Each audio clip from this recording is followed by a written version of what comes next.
After a year-long Cold War with my flight attendant girlfriend, I posted an update, 9 pounds, 11 ounces. Mom and baby are doing great. In the company group chat, everyone was tagging her like crazy. When things were really heating up, I posted a picture of my gorgeous wife, head down, changing a diaper. No misunderstandings here, she's my baby's mom. Daniel had just woken up and stepped out of his bedroom when he saw Harvey sitting in the second-floor lounge. Harvey walked towards Daniel, smiling. Ruby mentioned today is your 7th anniversary. I helped her pick out a gift for you last night. As he spoke, he led Daniel to the walk-in closet. He pushed open the door, revealing rows upon rows of exquisite clothing. The Valentino Fall/Winter 2024 collection in the closet featured minimalist designs, perfectly matching Harvey's taste but clashing wildly with Daniel's style. A few haute couture pieces were even custom-made to Harvey's measurements. Daniel stared at the clothes silently, not uttering a word. Harvey's lips curved into a slight smile. Daniel, he said gently, I heard from Ruby that you're a tour guide. You probably wouldn't even touch these luxury items in your entire life. But you've been with her for 7 years without any real commitment, so she really should compensate you somehow. What do you think of these gifts? Anything catch your eye? It seemed Ruby and Harvey truly shared everything. Daniel looked away. Sorry, I don't like any of these. You can have them. He turned to Harvey. Oh, and Harvey? I'm gifting Ruby to you too. With that, Daniel turned and headed downstairs. Ruby was downstairs handling some business. She closed her laptop when she saw Daniel come down. You always thought I wasn't good enough to you. This time, I had Harvey help me pick out gifts to make up for all the missed anniversaries. What do you think? Is this enough? Ruby asked. Having an ex-boyfriend pick out gifts for the current boyfriend was probably something only a woman as sentimental or perhaps fickle as Ruby would do. Daniel replied calmly, none of these clothes are my size. But thanks anyway to you and Harvey for all your hard work last night. With that, he left without a backward glance. The moment he stepped out of the villa, a light rain mixed with a gentle breeze brushed his face, leaving him with an unsettling, ambiguous feeling. After Daniel left, the living room fell silent. Ruby's gaze lingered on the entryway, her expression unreadable. Just then, Harvey came downstairs. Ruby, you should have seen it. Your boyfriend is quite scheming. You prepared so many gifts for him, trying to give him a sense of security, but you probably don't know that in love, security and insecurity go hand in hand. The better you treat him, the more he'll push his luck. You should give him a little insecurity, that's how you keep a man from leaving you, Harvey said. Ruby didn't answer. After leaving the house, Daniel went straight to his company. Today was his last day to complete his resignation procedures. He was busy all day until closing time. After handing over the last client file to a colleague, he officially severed ties with the company. As he walked out of the company with his colleague, he happened to run into Ruby and Harvey, who were just getting out of their car. Their eyes met and quickly darted away. At the company, they were strangers, their relationship a secret affair not to be exposed. Suddenly, his colleague grabbed Daniel's left hand and exclaimed, Daniel, isn't this an HW wedding ring? Are you really getting married? When did you get a girlfriend? I've worked with you for so long and had no idea. Ruby, who was walking towards the company entrance, stopped in her tracks. She turned to look at the ring on Daniel's hand. It was the same one from before. A chill instantly filled Ruby's eyes. She only heard Daniel laugh and reply, you'll find out in a week. Daniel said goodbye to his colleague and got into a taxi back to the villa. Only when he opened his phone did he see the message Ruby had just sent, in a week I still won't marry you. Daniel looked at the message and finally couldn't help but laugh. Where did Ruby get the confidence to think he couldn't live without her? Daniel didn't reply and turned off his phone. Late at night, when he returned to the villa, the bedroom door was suddenly thrown open, waking Daniel from his sleep. He groggily saw Ruby walk in, her face dark. I told you before, that ring doesn't suit you and I have no plans to get married right now, Ruby said. You misunderstood. I just liked it, so I bought it, Daniel replied, still half asleep. Ruby handed him a bank card. A tour guide like you, how much could you have saved up? This is for the ring. This is the last time.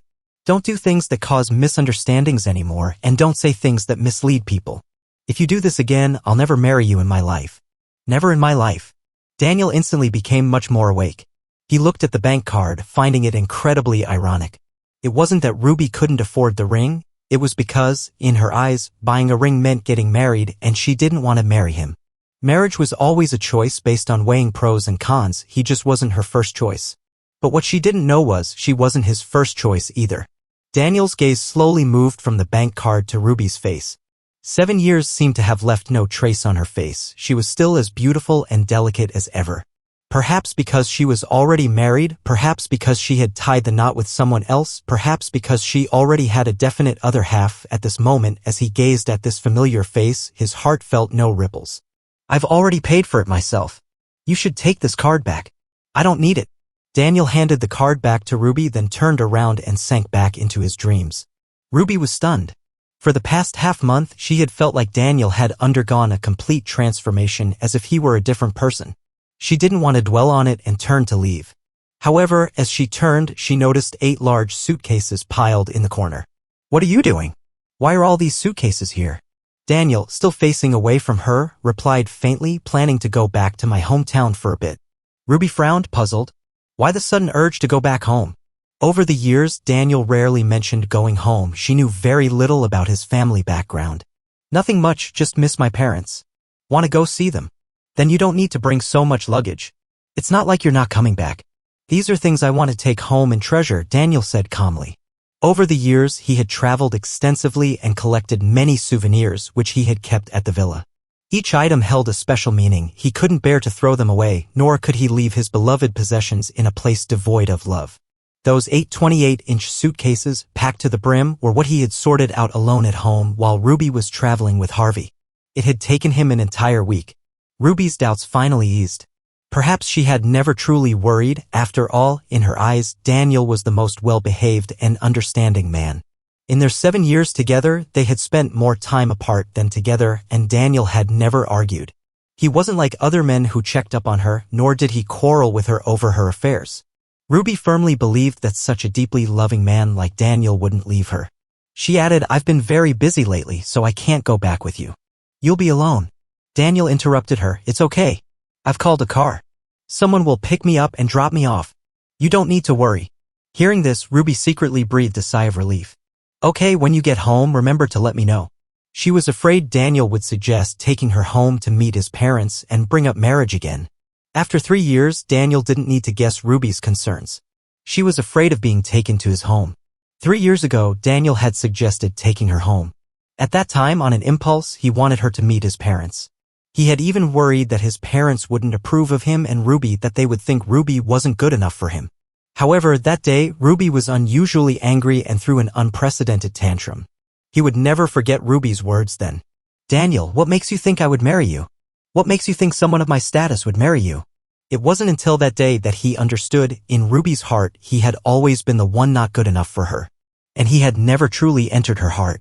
Since then, Daniel never mentioned taking Ruby home again, only thinking of enjoying the relationship as it was until it naturally ended. Ruby was once the life partner he had chosen for himself, but unfortunately they were fated to be together but not destined to last. Silence filled the bedroom. Ruby also recalled the scene from 3 years ago. She had lost control of her emotions back then, angrily leaving H City and only starting to return 7 months later. Thinking back now, a twinge of guilt arose in her heart, so she turned and sat down on the edge of the bed. Daniel, marriage isn't a necessary path in life. Besides, aren't we doing fine like this? It's no different from being married. I know you long for marriage, but you need to understand what I'm giving you now is something others don't even get in marriage. Yes, the number of times she'd cheated on him was indeed something others couldn't get even after marriage. Daniel looked at her quietly without saying a word. Ruby took his left hand, her thumb gently caressing the ring on his finger. Take this ring off. When you come back from your hometown, I'll get you a regular one. Ruby didn't know why, but she had an inexplicable aversion to this ring. She didn't want to see it. Whenever she did, she felt an unexplainable panic. She thought perhaps it was because she was afraid of marrying Daniel. After all, she hadn't had enough fun yet. Daniel slowly pulled his hand out of Ruby's. I'm sorry, I don't want to take it off. Perhaps he would never take it off in his lifetime. Ruby had always found it difficult to accept Daniel's rejections, but recently she had faced them repeatedly. A sliver of unease gradually crept into her heart. Just then, her phone chimed with a new message notification. The screen showed a message from Harvey. His contact name had been changed back from Harvey to his full name. Ruby, do you remember our promise? We were going to watch a meteor shower together. That promise can come true tonight. Can you come be with me? Ruby glanced at it, then put her phone away and gently stroked Daniel's hair. I have to go out. You get some rest. As soon as she finished speaking, she turned and left without hesitation. Daniel couldn't sleep. He got up and walked to the French windows, watching Ruby drive away. Out of boredom, he turned on the TV. The host was reporting, the once-in-a-millennium Lyra meteor shower will arrive tonight at 11:30 p.m. Legend had it that couples who watched the meteors together would spend their lives together. Daniel remembered the message on Ruby's phone. So they wished to spend their lives together. Well, he wished them luck. Just then, his phone rang. It was a video call from his friend Oliver in B-City. I heard Anna bought you that ring. Let me see it. Daniel raised his left hand to show Oliver. It's gorgeous. A ring like that is worthy of our Daniel. By the way, does Ruby know about this? Daniel shook his head slightly. Not yet. I plan to tell her the day I leave. Right, tell her then. If she finds out you're the miller's son, she might try to cling to you. Daniel smiled self-deprecatingly. She probably wouldn't do that. You don't know, when I went to pick up the ring a week ago, her face was so grim. She even said this ring didn't suit me. Just now, she asked me to take it off and said she might never marry me in her life. I was thinking if she knew that I never expected this ring or marriage from her, I wonder what she'd think. Oliver was indignant. How could she do that? If she didn't want to get married, why waste 7 years of your time? Daniel walked out to the balcony looking up at the dark night sky. It's not her fault. You know, I've been so lonely these past 7 years. Luckily, I had her with me. Actually, we were just using each other. She needed an obedient man, a temporary home to forget Harvey. And I needed someone to keep me company to make me less lonely. Oliver sighed, recalling the events of 7 years ago and didn't try to persuade Daniel further. So, are you sad now? It's okay.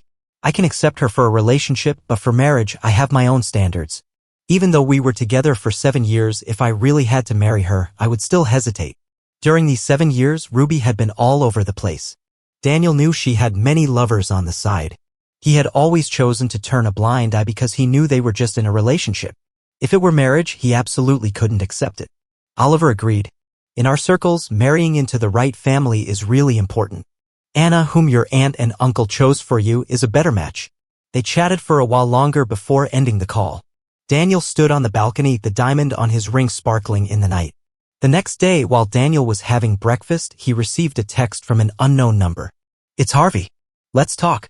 Daniel was puzzled, wondering what Harvey wanted to talk to him about. After some thought, he decided to go to see what Harvey had to say. As he was preparing to leave, he realized the driver wasn't there today. Reluctantly, he had to drive himself. He didn't want to drive any of the cars in the garage. He didn't want to touch anything of Ruby's anymore. So, he had the dealership bring over the Bugatti that Anna had given him. When Daniel arrived at the restaurant, he saw Harvey getting out of his car too. Harvey's eyes flashed with surprise when he saw Daniel stepping out of a Bugatti Type 87. Daniel, let's go inside and talk. Daniel stood his ground. Whatever it is, let's just say it here. Harvey got straight to the point. All right, I'll be direct.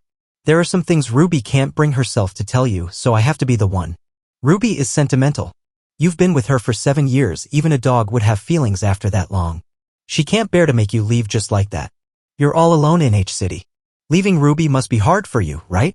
Harvey's gaze fell on the Bugatti behind Daniel, a sneer on his lips. Your salary isn't high. Without Ruby, could you afford to rent such an expensive car? Daniel frowned, looking a bit impatient. What exactly are you trying to say? Harvey continued, tomorrow, Ruby and I will fly to Verona together. After Daniel and Ruby started dating, she, as a flight attendant, flew all over the world but specifically avoided the Verona route. Colleagues whispered that the Verona route was a forbidden territory for Ruby. Harvey said with a smile, do you know why Ruby used to avoid the Verona route and why she's flying it now? Because it was our route, our promise. There's a bronze statue of Juliet in the center of Verona. Legend says that touching it brings blessings and allows lovers to grow old together. Ruby promised me she would only fly this route with me. 7 years ago, she avoided this route because of me. Now, she's reopening it also because of me. Tomorrow, after Ruby flies to Verona with me, we'll get back together. Daniel listened quietly, then looked at him. Are you trying to break up with me on Ruby's behalf? Harvey shook his head gently. I just hope you understand that leaving Ruby is the wise choice. She won't marry you. Your social statuses don't match. Daniel understood his meaning. Indeed, I'm not in the same class as you two. Don't worry, I'll make you both happy. With that, Daniel drove off. Today's events made him realize that leaving Ruby was the right decision.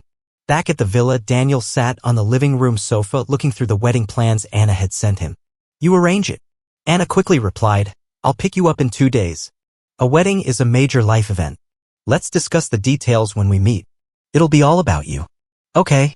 Late that night, Ruby finally came home. She took a shower, changed into a white flight attendant uniform, and walked into the living room, pulling her carry-on suitcase. I'm flying to Verona tomorrow. Take care of yourself at home. Daniel didn't ask much, just said, so when will you be back? He was leaving H-City in 2 days, at least before she returned. He wanted to know her return date. Ruby's face darkened, her tone cold. You forgot again. I told you, don't ask me where I'm going, don't ask when I'll be back, and definitely don't check up on me. Daniel was stunned. He had indeed forgotten. Perhaps when you stop caring about someone, you forget all their habits. Ruby left, and there was no word from her for 2 days. At 10 a.m. on the 25th, Anna appeared punctually at the villa gate. A fleet of Brabus G900s was lined up neatly. Anna got out of the car and walked up to Daniel. Is everything ready? Daniel nodded. Yes. Okay, tell them what you need to take. Once it's loaded, we'll leave. As Anna finished speaking, several bodyguards in black suits came forward. Daniel led the bodyguards into the second-floor walk-in closet, instructing them on which luggage to move. The villa's housekeeper saw this and was surprised. Daniel, where are you going? Back to my hometown. The housekeeper hesitated. Does Ruby know? Should I tell her? No need, she knows. As they spoke, the bodyguards had already moved all the luggage. Daniel stood at the entrance of the walk-in closet, his gaze falling on the gifts he had given Ruby, the clothes, shoes, ties. Most of these were from the Italian designer Gabriele Boschi, each piece custom-made, priceless, and deeply significant. Unfortunately, Ruby had never worn any of them. Some gift boxes hadn't even been opened. Daniel didn't throw these gifts away. He considered them compensation for Ruby's youth during these 7 years. Daniel averted his gaze and turned to go downstairs. At the door, Anna came up to him. Is everything here taken care of? Just one last thing. Saying this, Daniel took out his phone and sent Ruby a message. Then he deleted all of Ruby's social media accounts and contact information, turned and followed Anna to the Rolls-Royce parked at the gate. 3 days later, Ruby finally completed her flight assignment to Verona. She wore a dark blue dress and walked steadily down the plane steps. Behind her, a group of flight attendants and pursers in uniform followed closely, their neat formation creating a beautiful sight in the airport. Harvey, dressed in a sky blue uniform, walked beside her. Ruby, did you know? I saw Daniel 3 days ago. He was driving a Bugatti Type 87. Did you give it to him? Ruby paused slightly and replied, no. She knew the origin of that car, there was only one in the world and she couldn't possibly buy it. Harvey secretly sighed with relief. Looks like he's really vain, willing to spend so much money to rent such a luxury car. I wonder how long he can keep it up. However, Ruby wasn't paying attention to Harvey's words. Her gaze was fixed on a flight attendant behind them, overhearing their conversation. How did Daniel from the travel department resign? Last time a tourist caused trouble, we couldn't even find a suitable translator.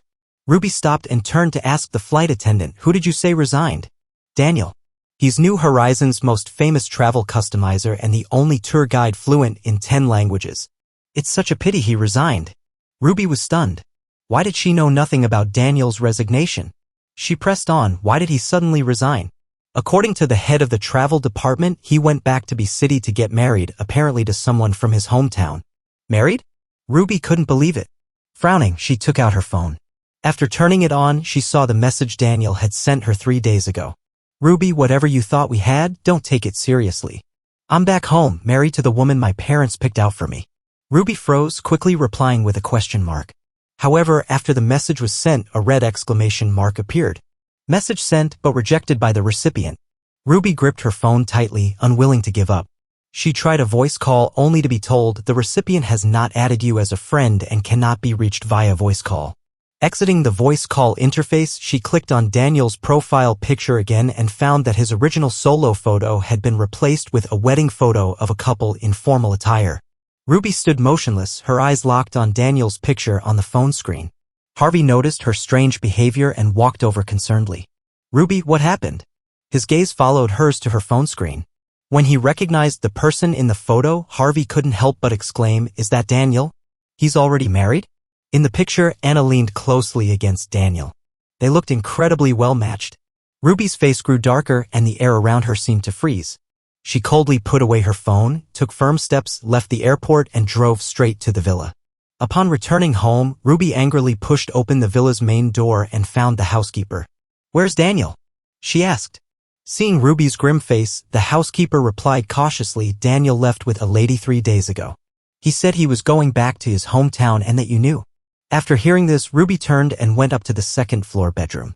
She found that the suitcases in the corner were gone and all of Daniel's belongings in the walk-in closet had disappeared. She stood at the entrance of the walk-in closet, her eyes burning with anger. After a long while, she took out her phone and sent Daniel's wedding photo to her assistant. Find out who the woman in the photo is and Daniel's exact hometown address. Book me a flight to B-City immediately. Send me the information before I arrive in B-City. Okay, Ruby. The assistant responded promptly. As the heiress to X Airlines, Ruby's assistant team was highly efficient. Soon, the flight information was sent to Ruby's phone. She didn't have time to change clothes and drove directly to the airport. She knew she was being impulsive, but she couldn't stop herself. A voice deep inside told her that she had to find Daniel and bring him back or she would regret it for the rest of her life. Meanwhile, Daniel was sunbathing on a private island in Seattle. Anna had bought this island and gifted it to him on the day they registered their marriage. Their wedding would also be held here. His friend Oliver lay on a beach chair next to him, remarking, "How does it feel?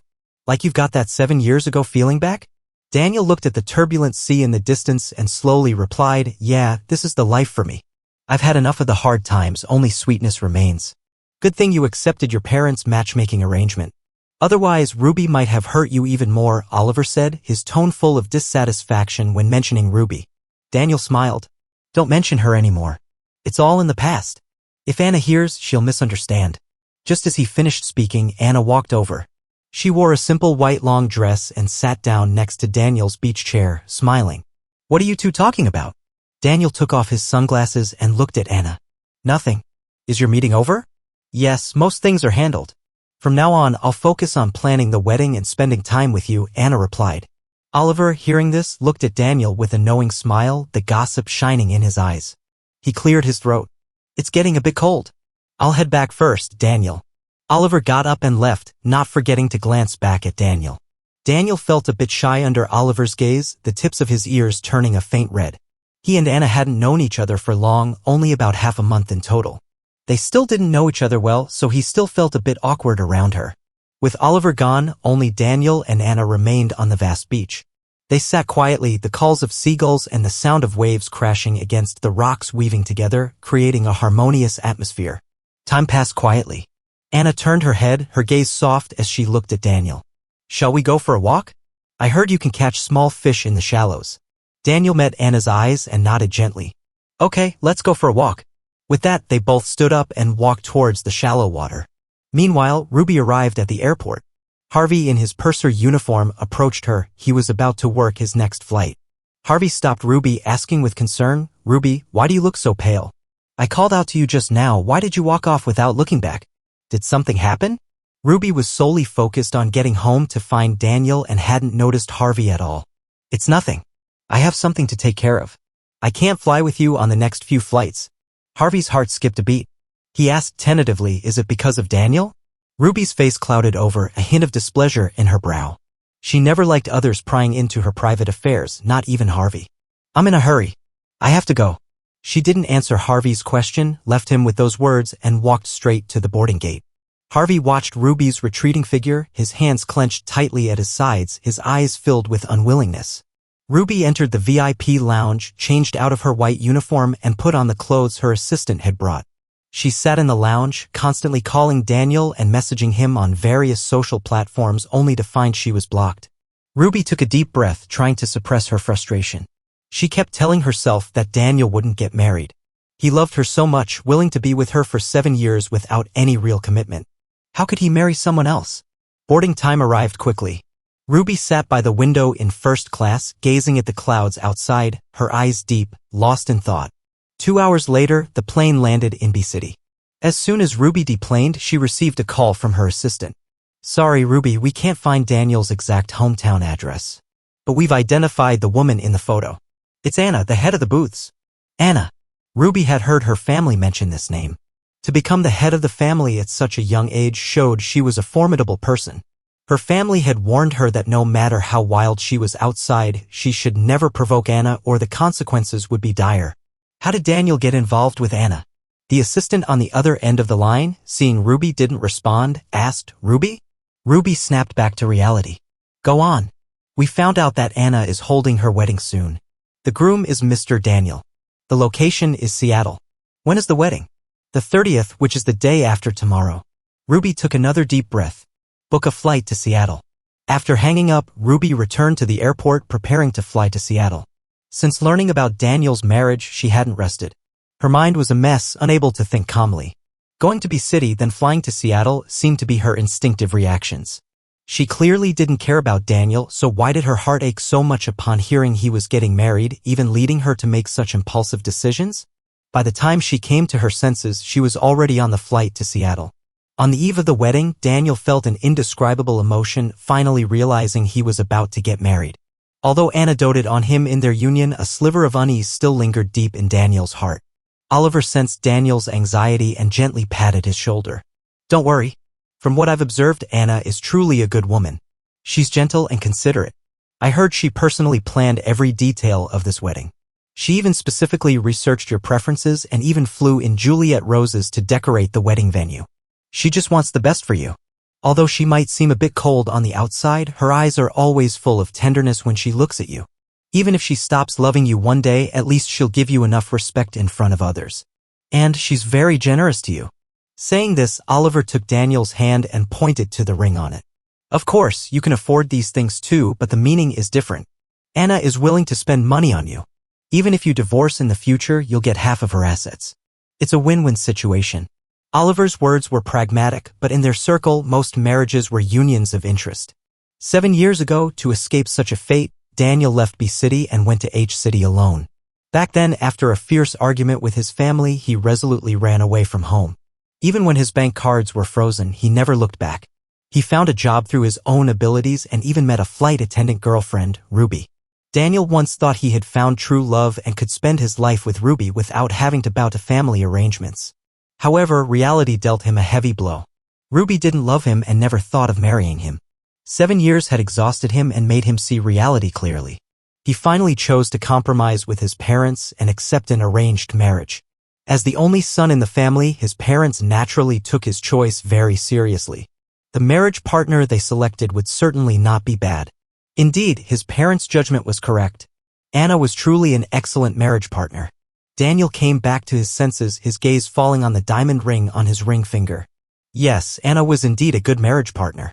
Oliver exclaimed sincerely, "Daniel, you'll be the most handsome groom tomorrow." Daniel looked at the suit, a sense of anticipation for tomorrow's wedding unexpectedly arising in his heart. On the wedding day, Ruby arrived in Seattle. Following her assistant's clues, she took a boat to the small island where Daniel's wedding was being held. The sea breeze was gentle, the seawater azure, and schools of fish darted through the water. However, Ruby had no heart to appreciate the beautiful scenery. She only wanted to reach the island as soon as possible and stop Daniel's wedding. Soon, the boat arrived at the island. Anna had bought this island, making it private property. As soon as Ruby set foot on the island, she was stopped by bodyguards. "Excuse me, miss, this is a private island and not open to the public. Please go back." Ruby frowned, her tone impatient. "I want to see Anna." The bodyguard was about to refuse when Anna's executive assistant's voice came through his earpiece. "Let her in. Take her to Villa 3. The bodyguard complied and said to Ruby, "Please follow me." Ruby followed the bodyguard onto the island. Anna sat in the study watching Ruby's figure through the surveillance cameras. She instructed her executive assistant, "I don't want any accidents at the wedding." The executive assistant stood by, nodding respectfully. "Understood, Anna." With that, the executive assistant left the study and headed towards Villa 3. The bodyguard led Ruby to the villa and then retreated to guard the door. Inside the spacious villa, Ruby was alone. She stood in the living room, her brow furrowed. "Where's Anna?" As soon as Ruby's voice fell, the executive assistant pushed open the door and entered. "Ruby, hello? I am Anna's assistant. Anna specifically asked me to take good care of you. You've had a long journey and haven't rested. Please come with me, there's a room prepared for you upstairs." The executive assistant hadn't finished speaking when Ruby interrupted. "Stop changing the subject. Tell me where Anna is. I want to see her. And Daniel, where's he?" The executive assistant, smiling, calmly replied, "Today is Anna and her husband's wedding day. Naturally, they are at the wedding venue." Saying this, she turned on the large screen TV in the living room and the scene of the wedding immediately filled the screen. The wedding venue was decorated like a dream. Juliet roses covered the ground and lilies of the valley and white gauze drapes on the flower stand swayed gently in the breeze. Only close friends and family from both sides were invited. The two families gathered together, chatting joyfully. The ceremony began quickly. To the harmonious melody of a violin and piano, Anna, wearing a custom-made Borelli wedding gown, met Daniel, took his hand, and together they stepped onto a mirrored water platform. The sea breeze was gentle, the sun bright. Their reflections shimmered on the water platform, finally settling in the center. Under the officiant's witness, they exchanged vows and wedding rings. Amidst the blessings of friends and family, Daniel gently lifted Anna's veil and tenderly kissed her forehead. Ruby witnessed all of this through the television. The pressure around her grew heavier and her eyes reddened. As the wedding began, she tried to rush out of the villa towards the ceremony. However, the 8 bodyguards at the door held her back firmly. She could only watch helplessly as Daniel married Anna. When she saw Anna gently kiss Daniel, Ruby could no longer bear it. She threw a punch, knocking down the lead bodyguard, and tried to break through. However, she was outnumbered and ultimately couldn't escape. The executive assistant walked up to her and said, "Ruby, Anna has given orders for you to rest first. After the wedding, she will come to see you." Ruby had no choice but to temporarily compromise. She had come in a hurry with no one to help her and was at a clear disadvantage. She glared coldly at the executive assistant, broke free from the bodyguard's hold, and slowly returned to the living room. The wedding ended and the television screen went blank. Ruby sat on the sofa, gazing at the clear sky through the French windows, her eyes deep in thought. After the main part of the wedding ceremony, Daniel changed out of his suit into a formal outfit and, together with Anna, greeted the guests. Daniel, with Anna on his arm, walked up to his parents, a hint of shyness in his eyes. "Mom, Dad?" In 7 years, he had rarely gone home and had little contact with his parents. Seeing them again, he inevitably felt a bit estranged. Daniel's mother understood her son's feelings. She stepped forward, gently caressed Daniel's cheek, and said softly, "Good boy." This sentence instantly struck a chord in Daniel's heart. His eyes welled up, his throat tightened, and he couldn't speak. That one sentence completely melted away the 7 years of distance in Daniel's heart. Parents' love for their children is profound and selfless. No one was at fault for what happened back then, it was merely different stances that led to various conflicts. Daniel's mother often reminded her son not to dwell on the past but to focus on the future. Seeing Anna's dedication to Daniel, Daniel's father and mother gradually eased their worries. Daniel's mother hugged Daniel, patting his shoulder gently. "All right, go and greet the guests with Anna." After a brief chat, Anna took Daniel to meet her parents. Daniel politely greeted Anna's parents, "Mom, Dad." Anna's mother smiled and nodded, then took off the pocket watch from her wrist and placed it on Daniel's. "This is a family heirloom passed down through generations. Now it's yours. We will never let you be wronged. If anything happens, just tell Anna, she will support you." Daniel felt their acceptance and received it graciously. "Thanks, Mom." Anna's father simply gave Anna a few instructions, telling her to treat Daniel well, and then left hurriedly. Anna's mother didn't mind this and took Daniel and Anna to greet their relatives and friends. Daniel had heard Oliver mention that Anna's parents had married for business reasons. Their relationship after marriage was indifferent, and after Anna was born, they went their separate ways. Such couples were common in the business world, nothing surprising. Interests always outweighed emotions. It wasn't until the afternoon that the wedding concluded. Anna, leaning tiredly on Daniel, held his arm. After the guests had dispersed, Anna said to Daniel, "You've worked hard today. I still have some things to take care of. I'll be back to be with you once I'm done." Daniel agreed, "Okay, you go ahead." After Daniel left, Anna headed towards Villa 3. Ruby had already contacted her assistant to send people to the island to pick her up. Just as her patience was wearing thin, Anna pushed open the door and entered. Anna's demeanor exuded an authority that Ruby, an heiress who had grown up in favorable circumstances, lacked. Ruby looked at Anna, her eyes cold, even hostile. Anna sat down opposite Ruby and asked calmly, "Ruby, you've come a long way. What can I do for you?" Ruby's tone was harsh. "I'm here to find my runaway boyfriend, Daniel." Anna, facing the provocation, remained unruffled and replied coolly, "There is indeed someone named Daniel here, but he is my husband, not your boyfriend." Ruby raised her voice. "Anna, stop playing dumb. Daniel and I haven't broken up. He's still my boyfriend, and I want to see him." A sarcastic smile touched Anna's lips. You keep saying Daniel is your boyfriend, but as far as I know, you two never made your relationship public. So what? We were together for 7 years. Who do you think you are? Ruby scoffed. Anna remained calm, but her eyes grew colder. I don't care about Daniel's past, but his future can only include me. Ruby was momentarily stunned by Anna's presence.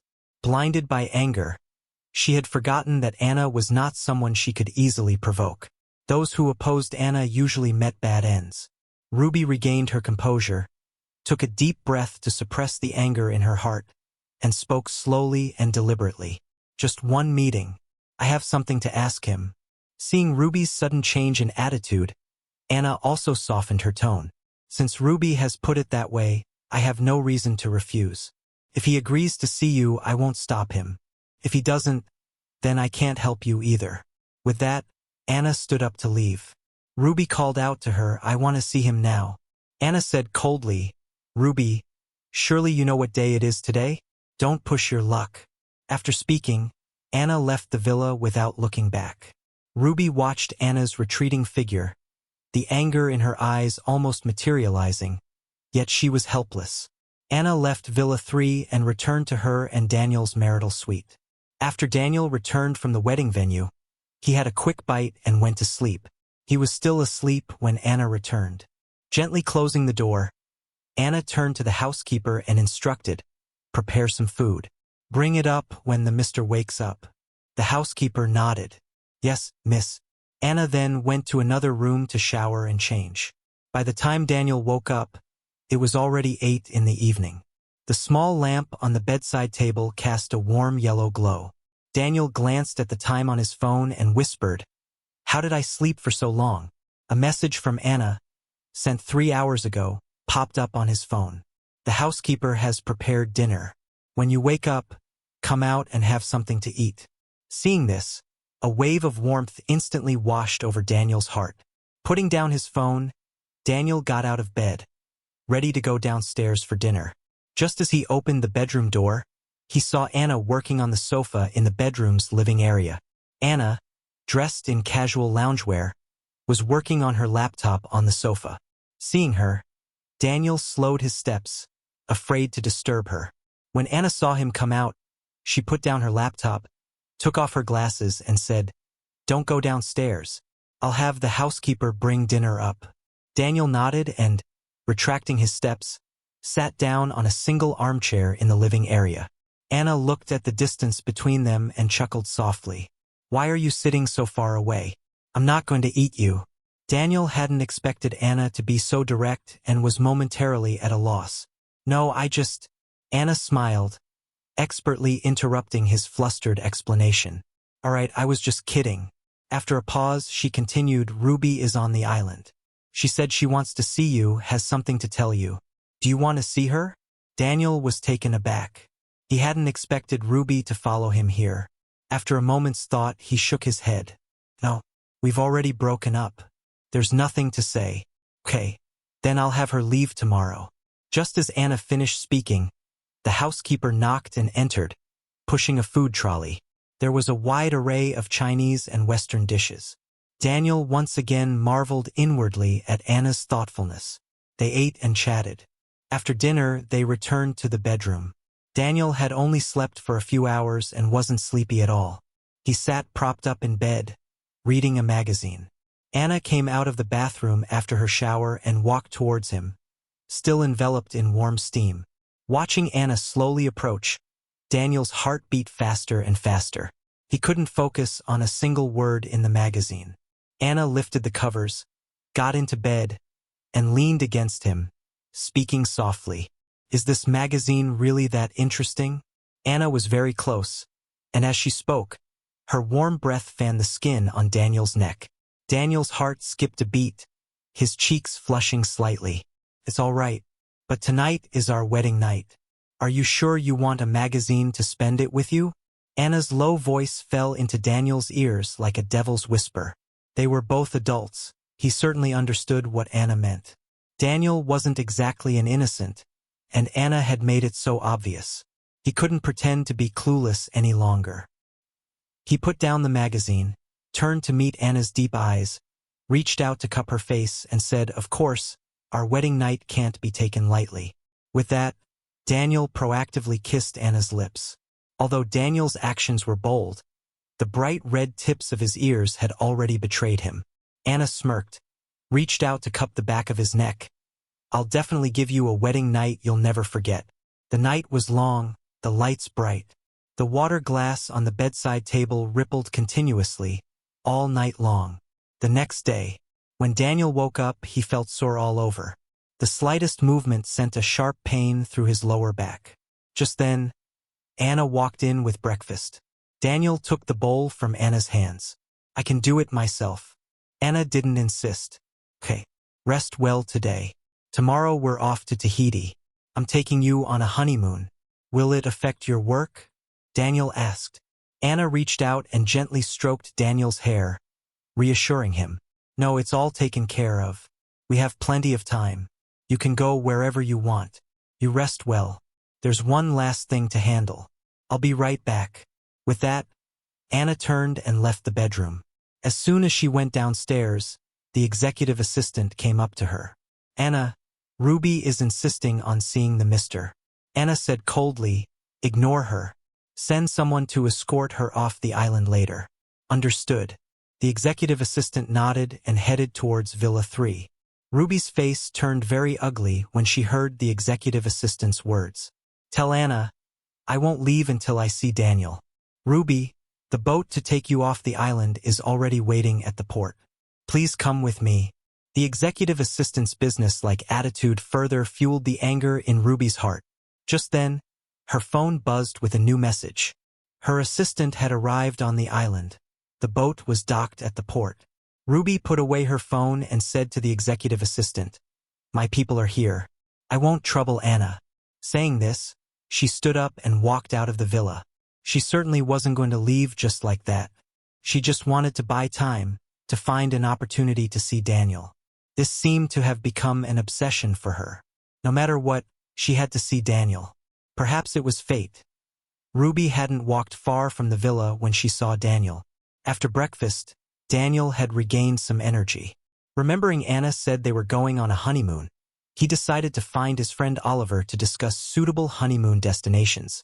Oliver often traveled to little-known places, untouched by development, with stunning natural landscapes. Daniel preferred these quiet spots over popular tourist attractions. Who knew that halfway there, he would hear Ruby's familiar voice. "Daniel." Daniel's footsteps halted, and he instinctively looked back. He saw Ruby striding towards him. The executive assistant, seeing this, quickly called for bodyguards to stop her. Before the bodyguards could get close, Ruby had already reached Daniel. The executive assistant, full of apology, said to Daniel, "I'm sorry, sir. It was my negligence. I'll take Ruby away immediately." Daniel waved his hand. "No need. You can all go back." Now that they had met, there was no point in stopping her. Daniel was also curious what Ruby, who had chased him all this way, wanted to say. The executive assistant nodded and left with the bodyguards. After they left, Ruby was able to look at Daniel. Just as she was about to speak, her gaze fell on the red marks on Daniel's neck and collarbone. Those marks painfully seared Ruby's eyes, her heart clenching violently, as if something had been completely lost. Seeing Ruby standing there silently, Daniel frowned slightly and, following her gaze, saw the marks visible on his skin. Daniel, unfazed, adjusted his outer shirt to cover the marks and said coldly, "Ruby, what exactly do you want to say?" Hearing him, Ruby snapped back to reality. When she looked up again, her expression had returned to its usual coldness. Only the slight redness at the corners of her eyes betrayed her hidden emotions. Ruby suppressed the stabbing pain in her chest and slowly began to speak. "Daniel, whether it's real or fake, as long as you come back with me, I can pretend these past few days never happened. Didn't you want to marry me? Come with me now, we'll go back and get our marriage license. I'll throw you an even grander wedding. Let everyone know you're Ruby's husband." Daniel chuckled. "Ruby, the message I sent you was very clear. We've broken up and I'm married. Besides, my wife is very good to me, and I don't want to have another wedding. Understand?" Listening to Daniel's words, The pain in Ruby's chest instantly spread. Her eyes filled with unwillingness. She tried to find a trace of a lie on Daniel's face, but there was nothing. Daniel stood there, his gaze firm, letting her scrutinize him. In the 7 years she had been with Daniel, Ruby had never seen him like this. A woman's pride wouldn't allow her to continue pestering him. So, Ruby averted her gaze and adopted an indifferent attitude. Since that's the case, then as you wish. I hope you won't regret it. With that, Ruby turned and left. Daniel glanced coolly in the direction Ruby had left, then looked away and continued walking. When Ruby reached the pier, her assistant came up to her. "Ruby, are we leaving now? Let's go." After saying that, Ruby stepped onto the deck and boarded the boat without looking back. Ruby stood at the bow, watching the island shrink in the distance, her heart sinking. Daniel's words replayed in her mind, and the red marks on his neck were an indelible image. Various emotions surged through her. Ruby placed her hand over her heart and muttered to herself, "I clearly don't love him, so why does my heart hurt so much?" The boat sailed further and further away, the island slowly turning into a black dot, eventually disappearing from sight. The damp, salty sea breeze blew against her, yet Ruby found it strangely comforting, letting the wind caress her face and blow away the bitterness in her heart. As soon as she disembarked at the port, Ruby received a call from Harvey. Harvey asked worriedly, "Ruby, why did it take you so long to answer? Where did you go?" Hearing Harvey's concern, Ruby finally felt like she had returned to reality. The sense of defeat she had experienced with Daniel instantly vanished. "Don't worry, I'll be back soon." As she said this, Ruby kept telling herself that she loved Harvey. Going to find Daniel was just because she couldn't accept his deception, nothing more. Harvey, hearing this, didn't ask further. "When will you be back? I'll pick you up at the airport." "No need. I'll have the housekeeper pick you up and take you to the villa. Just wait for me at home." For so long, Daniel had been the only man to live in the villa. Now that he was gone, the villa naturally had to welcome a new master. Harvey, on the other end of the line, was clearly stunned by Ruby's words. He had hinted countless times before about wanting to move into the villa, but Ruby either changed the subject or told him to wait. It made him feel very insecure, always worrying if Ruby had truly fallen in love with Daniel. Now, it seemed he had won after all. After Harvey regained his composure, he immediately agreed. "Okay, I'll wait for you at home." After hanging up, Ruby and her assistant boarded the flight back to their country. Sitting on the plane, looking at the clouds outside the window, Ruby still felt a sense of unreality. Thinking back on what she had done these past few days, it still felt utterly absurd. She had actually traveled so far for Daniel. Those 7 years with Daniel also felt like a dream. Even her memories of Daniel seemed to have been instantly erased, and she couldn't recall anything. Her mind was like a tangled ball of yarn, impossible to unravel, a complete mess. Since she couldn't remember, she decided not to think about it. Ruby closed her eyes and started to sleep. Her nerves, tense for days, finally relaxed at this moment. After Daniel and Oliver discussed several suitable honeymoon destinations, Daniel took the iPad to find Anna.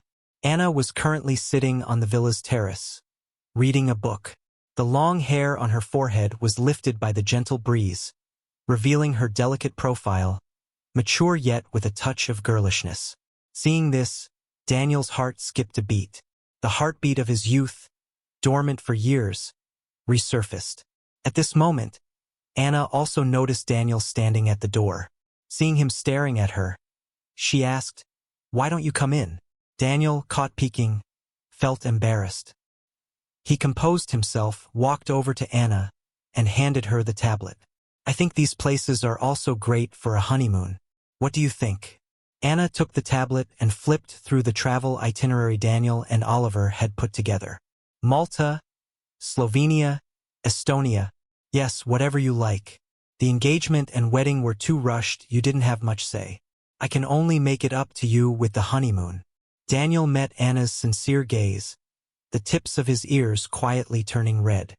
He was clearly past the age of puppy love, yet he was still uncontrollably drawn to Anna. He took back the tablet and sat on the lounge chair next to Anna to calm himself. Anna closed her book, set it aside, and looked at Daniel. You must have been to many places when you were a travel planner. With you on this honeymoon, it should be very different. Anna had a face that screamed stay away, but every word she spoke made Daniel's heart race and his face flush. To avoid being affected by Anna, he had to constantly recall the places he had traveled to. As long as you trust me. How about this? After Tahiti, we'll go to Malta.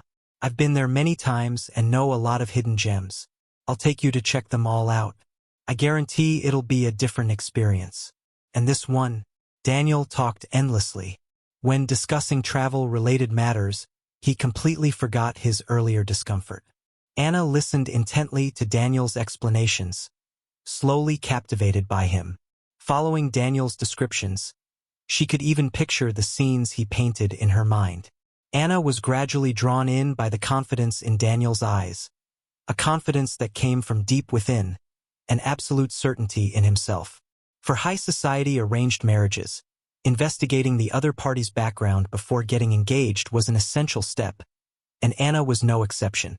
When reviewing Daniel's file, Anna had marveled at his excellence. He excelled academically in school, was proficient in horse riding, archery, rock climbing, and various other outdoor sports. Most importantly, Daniel was fluent in 10 languages.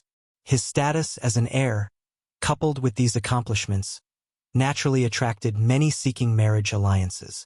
When Anna saw that Daniel had run away from home due to dissatisfaction with family rules, she was slightly shocked. Daniel went to H-City penniless, refused help from friends, and found a job he liked through his own efforts. He loved to travel and was multilingual, leveraging these strengths to their fullest.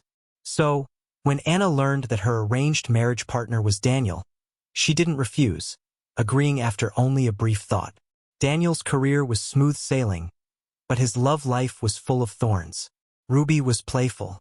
After getting together with Daniel, although she brought him into her home, she never made their relationship public. In 7 years together, Ruby rarely came home. Even so, Daniel still chose to be with her. Fortunately, he later came to his senses and chose to walk away. Pulling her thoughts back, Anna looked at Daniel with a newfound admiration. It was affirmation and also relief that she had married Daniel. After Daniel finished explaining the honeymoon plans, he belatedly realized he had said too much, unconsciously treating Anna like a client. He put away the tablet and apologized to Anna. I slipped back into work mode. Sorry. Anna smiled and shook her head. It's okay. I think you explained it very well. Just listening to it felt like I was there. I'm really looking forward to this trip. Daniel felt a surge of joy after Anna's affirmation. Everyone likes to be praised, and Daniel was no exception. After the joy, Daniel suddenly remembered accidentally bumping into Ruby. So he looked up at Anna and said honestly, I ran into Ruby on the road just now. She said a lot of strange things to me. I sent her away. If she shows up again in the future, tell me in advance so I can avoid her. Out of sight, out of mind. The executive assistant had informed Anna as soon as it happened. Originally, Anna thought Daniel wouldn't tell her, as it was his private matter. Unexpectedly, Daniel brought it up himself, and when he spoke, his expression was very calm, without a trace of lingering affection. This surprised Anna greatly. She had thought that after 7 years with Ruby, Daniel would surely feel some sadness or reluctance at their sudden breakup. But Daniel's eyes showed none of these emotions. He was merely stating facts calmly, as if Ruby were a stranger he barely knew. After Daniel finished speaking, he waited for Anna's reaction. Anna, under his gaze, nodded. Okay, if you have any other requests, just let me know. I'll take care of them for you. This feeling of having someone back him up was truly wonderful. Daniel smiled faintly. Nothing for now. I'll let you know if I think of anything later. The friends and relatives who attended the wedding left the day it ended. Only Oliver, reluctant to leave such a beautiful island, planned to stay a few more days. When Daniel and Anna left the island, Oliver was sunbathing and waved at them with a smile. Daniel, you and Anna have fun. Try to come back and make me a godfather. Hearing Oliver's words, Daniel wished he could find a hole to crawl into. He quickly pulled Anna onto the boat, afraid Oliver would say something even more outrageous. The boat quickly sailed away from the island. Daniel sat on the deck, feeling the salty sea breeze, his mood extremely pleasant. He felt as if he had returned to 7 years ago, to that carefree time of youthful exuberance. Just then, Anna walked up behind him and draped a shawl over his shoulders. The wind is strong. Be careful not to catch a cold. The shawl was warm, and its warmth spread from his shoulders directly into his heart. Anna's tenderness and thoughtfulness made him unable to resist sinking deeper. But no matter how good Anna was to him, he dared not give his heart away again. The 7 years with Ruby had made him afraid to believe in love anymore. Moreover, they were just in a marriage of convenience. He was afraid that if he fell in love with Anna, she would be like Ruby, completely indifferent to him. When Ruby was good to him, she was genuinely good. When she hurt him the deepest. Now that Anna was good to him, he accepted it all. If she wasn't good to him, he wouldn't complain. After all, Anna gave him much more than Ruby ever did. Having thought this through, Daniel felt a bit more at ease in his interactions with Anna. Daniel wrapped the shawl tighter around his shoulders and turned to thank Anna. "Thanks, honey. It really is a bit cold. I'm going inside the cabin." With that, Daniel turned and went down from the deck, back into the cabin. Anna stood frozen, Daniel's thanks, honey echoing in her ears. Although she didn't know why Daniel's attitude had changed so drastically, she was still very happy that he called her that. She had originally thought that after their arranged marriage, her relationship with Daniel would be like her parents', cold and distant. She had even prepared herself for Daniel to treat her coldly. But who knew Daniel wouldn't play by the rules, completely different from what she had imagined. This made Anna start to look forward to their life together. After Anna and Daniel left the island and arrived in Seattle, they directly boarded Anna's private jet and flew straight to Tahiti. The scenery in Tahiti was even more beautiful than in Seattle. The seawater was crystal clear, reflecting a captivating light under the sun. Daniel put on his diving gear and took Anna into the sea to see the coral. Anna hadn't enjoyed a vacation since becoming an adult, let alone traveled for leisure. This honeymoon was meant to compensate Daniel. She had thought they would just casually visit a few sites, but along the way, Daniel constantly surprised her. He planned everything so well. Anna had never looked forward to tomorrow, to the next part of their journey, as much as she did now. The original half-month honeymoon trip was extended by Anna to a full month. After so many years, she deserved a break too. So, for this month, Daniel took her all over the world. At each place, they took photos, checked in, and made handmade souvenirs. Daniel used to do these things by himself. Now, having someone by his side felt pretty good too. As their journey progressed, the two grew closer, becoming more familiar with each other. Everything was heading in a good direction. But for Ruby, it was the complete opposite. After returning from Seattle, Ruby was listless every day. After Harvey moved into the villa, he changed the original decor and layout, completely erasing any trace of Daniel's presence. Ruby knew what Harvey was doing. Although she felt a little uncomfortable, she didn't say anything. The night she returned from Seattle and landed in H-City was also Harvey's first day moving into the villa. Harvey personally cooked a table full of dishes for Ruby, all her favorites. The food was delicious, but Ruby found it tasteless. "Ruby, this 8 treasure chicken is your favorite. Try some." Saying this, Harvey picked up a piece of chicken and placed it in Ruby's bowl. As he served the food, he inadvertently revealed a red mark on the back of his hand from splattered oil. Ruby naturally noticed and immediately asked the housekeeper to bring the first aid kit to apply medicine for Harvey. "You should let the servants do these things. Why do it yourself?" Harvey pursed his lips and slowly said, "It's different. What I'm making isn't just food. It's my longing for you. I was so worried when I couldn't reach you for so long." Hearing this, Ruby's hand, applying the medicine, paused for a moment. "Next time, I'll definitely tell you where I'm going in advance so you won't worry." Only when Harvey heard Ruby say this did he feel relieved. He smiled and threw himself into Ruby's arms, murmuring, "Ruby, I missed you so much. Ruby gently patted Harvey's back, then pushed him away. I'm a bit tired. I'm going upstairs first. If you need anything in your room, just tell the housekeeper. With that, Ruby turned and left, going back to her room upstairs. Harvey watched Ruby's retreating figure, his eyes full of unwillingness. He didn't believe Ruby hadn't understood his hint, but Ruby pushed him away, looking like she didn't want to be intimate with him at all. Looking at the barely touched food on the table, Harvey grew even angrier and simply returned to his room. Ruby didn't share a room with Harvey.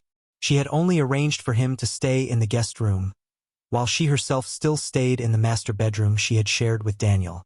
After showering, she changed into a silk nightgown and lay on the bed, ready to rest. But she couldn't fall asleep. Her body was exhausted, but as soon as she closed her eyes, her mind was filled with images of Daniel. She instinctively reached out to the side, but her hand met empty space. Ruby stared at the empty spot beside her, lost in a daze. A knock on the door pulled Ruby back from her reverie. She got up to open the door and saw Harvey standing there, holding a bottle of red wine. Ruby was taken aback. What's wrong? Harvey swirled the red wine in his hand and smiled faintly. Can't sleep. Want to have a drink together? She pulled her hand back, gently pushing Harvey away. I'm a bit tired. You should go back first. I don't want to repeat myself. Harvey met Ruby's cold gaze and slowly withdrew his hand. He had repeatedly humbled himself, only to be met with Ruby's disdain. The door slammed shut, and the room instantly fell silent. Ruby sat by the French window, looking at the dark night sky, her brow furrowed with irritation. She picked up the red wine on the table and drank it down in one gulp. She clearly had feelings for Harvey, but the moment her hand touched his skin, Daniel's image flashed in her mind. At the same time, a voice inside her told her she couldn't do this. Daniel would be sad if he knew. Reason prevailed, so she sent Harvey away. But after she came to her senses, she realized Daniel was already married, and even if he knew, he probably wouldn't be sad. During their 7 years together, such incidents were not uncommon. At first, Daniel would argue with her about these things, but later, for some reason, Daniel stopped caring about her affairs. She had previously thought Daniel had become more sensible. She hadn't expected that Daniel had simply stopped loving her. Because he didn't love her, he didn't care. Ruby drank glass after glass of red wine, trying to drive away the bitterness in her heart. The next day, she was awakened by the piercing morning sunlight. She woke up to find she had fallen asleep on the carpet in front of the French window. Her temples throbbed, and her brain felt a dull ache. When she went downstairs, Harvey, dressed in a sky blue uniform, was sitting in the dining room eating breakfast. Harvey merely glanced at Ruby and then looked away. Last night's humiliation was still fresh in his mind. Harvey held a grudge and didn't want to be in the same space as Ruby. He stood up, picked up his carry-on suitcase, and was about to leave when Ruby stopped him.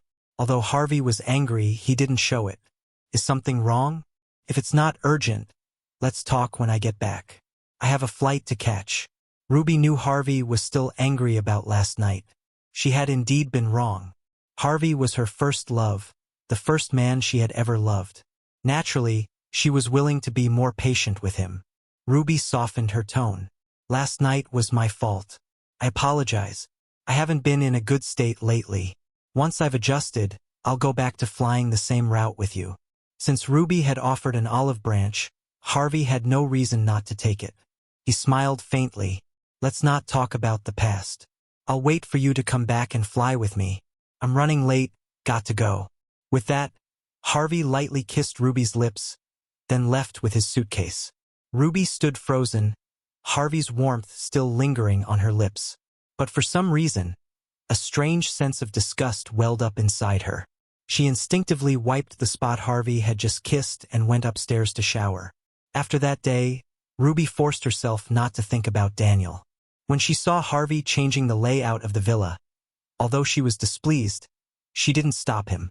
It was as if changing the layout could erase Daniel's influence on her. One day, Ruby was in the study working. Harvey knocked and came in. Ruby, do you still want that box of things in the corner of the walk-in closet? What things? Ruby asked. Harvey thought for a moment and replied, some clothes and accessories. Some haven't even been opened. Hearing this, Ruby suddenly remembered they were gifts from Daniel.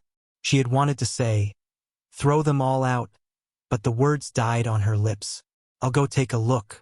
Saying this, she put down her documents, stood up, and went to the walk-in closet. Daniel's gifts to her were carelessly tossed in a box. Ruby bent down and picked up one of the small boxes. Opening it revealed an exquisite brooch. The diamonds on it sparkled dazzlingly. It was clearly chosen with care. Previously, she had looked down on these things Daniel bought, thinking that as just a tour guide, his gifts wouldn't be expensive, probably just handmade items he bought locally while traveling, not presentable enough for grand occasions. So she had never opened them, nor worn them out.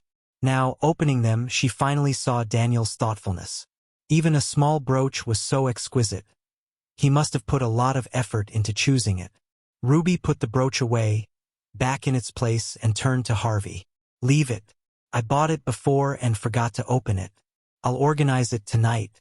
Harvey was puzzled. Can't you just let the maids do it? Ruby shook her head. No need. Seeing her insistence, Harvey didn't press further and turned to take the maids to tidy up other rooms.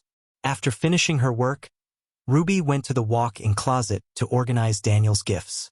She took out the items, opening and arranging them one by one. A wedding dress, ties, cufflinks, a trench coat chain. Each item was exquisite, clearly showing the giver's affection.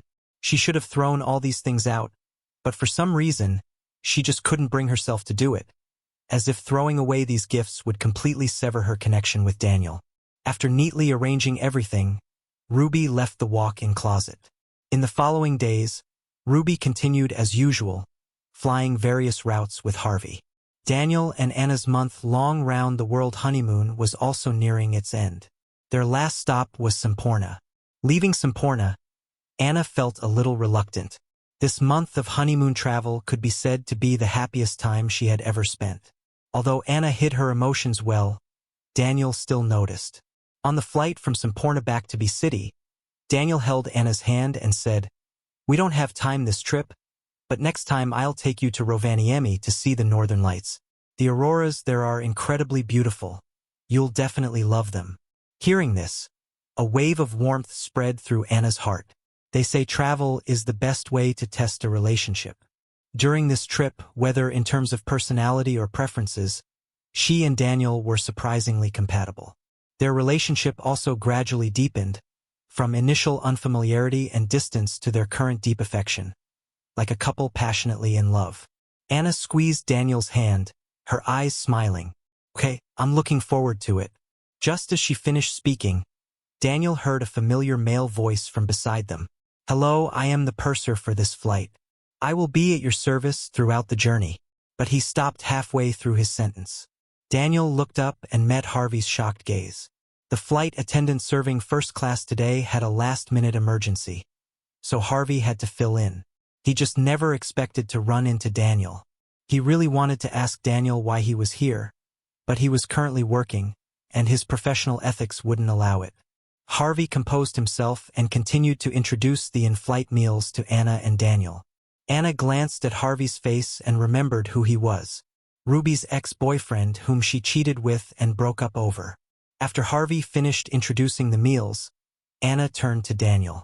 Which one do you want? Daniel thought for a moment and replied, the second one, please. Harvey smiled and nodded. Okay, if you need any other services, please let me know. I won't disturb you two then. With that, Harvey turned and left. Since Harvey was serving this flight, Ruby must be here too. Thinking of this, Daniel felt annoyed. The world was so small. So many flights, why did he have to run into the two people he least wanted to see? When he woke up again, the plane was an hour away from B-City. He had a quick bite to eat and then waited for the plane to land. An hour later, they landed in B-City. After Anna and Daniel deplaned, they went directly through the VIP channel. At the same time, Ruby and her group disembarked, preparing to go to the hotel to rest. Ruby, in a white uniform, walked at the front, with Harvey beside her. Just then, Ruby saw Daniel and Anna about to get into a car and leave. Without thinking, she started to chase after them. But as soon as she moved, Harvey grabbed her wrist. "Ruby, this is the airport." Hearing this, Ruby stopped, instantly regaining her composure. When she looked again, the two had already left. She didn't know what had come over her just now. The moment she saw Daniel, she couldn't help but want to get closer. Ruby averted her gaze, composed herself, and continued walking. The rest of the crew went to the hotel to rest, while Ruby took Harvey to her residence in B City, the West Hills estate. After this trip, Ruby would no longer be flying for the year. As the heiress to X Airlines, she had always been reluctant to take over the company. Her reasons were the same as for marriage. Ruby felt she was still young and wanted to have fun for a few more years. But ever since Daniel left, she suddenly felt like she had had enough fun and wasn't interested in anything anymore. Coupled with pressure from her family, she decided to end her flying career and prepare to take over the company. This trip to B City was for a charity auction. Harvey, as her escort, would attend with her. Upon arrival at the West Hills estate, the villa's housekeeper and a group of servants came out to greet them. After handing over her luggage to the servants, Ruby went upstairs to shower and rest. This was Harvey's first time at this villa. The housekeeper showed him around. Meanwhile, after Anna and Daniel left the airport, the driver took them back to their marital home, the Grand Residences, Villa 11. Upon arrival, the housekeeper came out to greet them. Anna went upstairs, changed her clothes, and was about to go out. Daniel, seeing this, asked, "Aren't you going to rest a bit?" Anna explained, "I have an urgent meeting." "You rest well. There's a charity auction in 3 days. The designer will come over later to help you choose an outfit. I have to go now." With that, Anna kissed Daniel on the corner of his lips and left with her assistant. Daniel was long accustomed to Anna's occasional kisses and hugs. They were husband and wife. It was perfectly normal. Moreover, Daniel didn't mind Anna's closeness. He quite liked this feeling of being valued. The designer and stylist arrived together. The living room was filled with gowns from various brands.